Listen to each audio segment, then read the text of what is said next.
The security guard didn't look me in the eye when he handed me the cardboard box.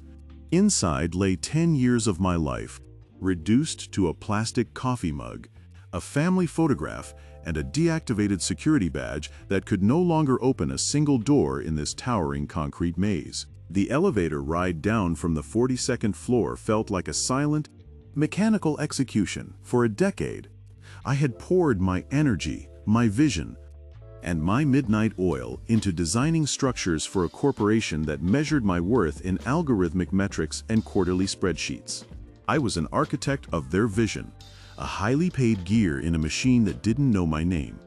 When the automated glass doors of the lobby slid shut behind me for the last time, the cold autumn wind hit my face like a physical slap. The sky above was a heavy, suffocating sheet of gray, and the corporate monolith rose behind me, a jagged obsidian tooth cutting into the atmosphere. The panic didn't come immediately. First came the crushing weight of the silence. My phone was dead, disconnected from the corporate network within minutes of my termination. I stood on the wet pavement, surrounded by thousands of rushing strangers, completely isolated. I was a ghost who had just been evicted from his own purgatory, holding a box of trash, watching the only reality I knew spin out of control into the deep darkness. I walked for hours without a destination, the cardboard box growing heavier with every block. My fingers were stiff from gripping the damp edges, but my mind was doing something dangerous. It was waking up. I stopped on a pedestrian bridge overlooking the roaring matrix of the city highway. Below me, thousands of cars crawled through the dark like glowing corpuscles in a dying machine. Everyone rushing toward a cubicle, a deadline, a performance review. I looked down at my tie, the silk noose I had carefully knotted every single morning for 3,000 days.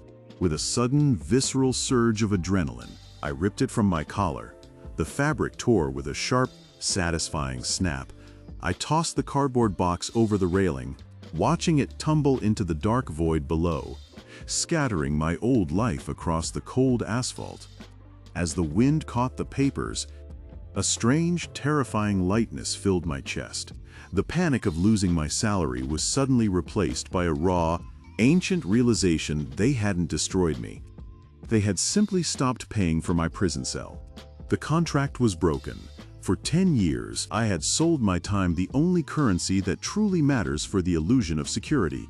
The safety net was gone, but so were the bars. I looked at the towering city skyline, and for the first time in a decade, it didn't look like a master blueprint. It looked like a fragile house of cards, and I was finally standing outside of it, breathing the cold air of a sovereign man.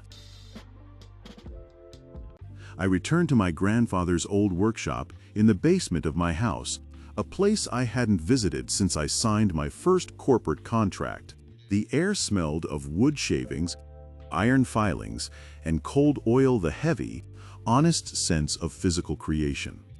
I flipped the breaker, and a single incandescent bulb cut through the shadows, illuminating a heavy oak workbench covered in a thick layer of dust. I wiped my hand across the surface, leaving a cleaned, dark path.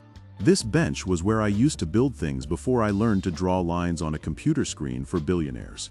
I found my old drafting tools, the heavy brass compass, the steel rulers, the charcoal pencils. My hands, softened by years of clicking a mouse, felt clumsy as I picked up a raw piece of unshaped timber. But as my fingers traced the rough grain, something ancient stirred in my muscles. The corporate machine had stolen my time, but it hadn't stolen my skill. I sat down at the bench, unrolled a massive sheet of blank white drafting paper, and picked up a charcoal stick. I didn't draw a corporate plaza or a soul-crushing high-rise. I began to design something pure, guided only by the laws of gravity, geometry, and my own unconstrained imagination. The lines came fast, slicing through the blank space with absolute precision. For the first time in my life, I wasn't working within the boundaries of someone else's budget or ego.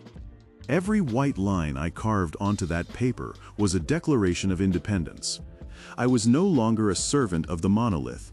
I was the sole architect of my own destiny. The sun rose, but I didn't see the light. I felt it in the changing rhythm of the room. The blueprint before me was finished. It wasn't a plan for a building. It was the map of my new life. By turning my back on their fake security, I had reclaimed the only asset that mattered: my own mind. They thought that firing me would leave me stranded in the dark, fumbling for survival. They didn't understand that the dark is where the raw truth of structure is born. I picked up my hand tools, my chisels, and my hammers, and I began to carve the raw wood. The sound of the metal striking the timber echoed through the silent basement, a bold, resonant heartbeat that replaced the quiet clicking of the office mouse. Let the corporation keep their spreadsheets, their metrics, and their glass cages. I had found something they could never buy and never take away: the absolute sovereignty of the craftsman. I was no longer a cog in their machine. I was the master of my own time, the conductor of my own creativity. As the first structure of my new independent life began to take shape under my hands, I realized that losing that job wasn't a tragedy. It was the necessary destruction of the cage. The monolith had cast me out into the void, but in doing so, they had given me the entire universe to rebuild.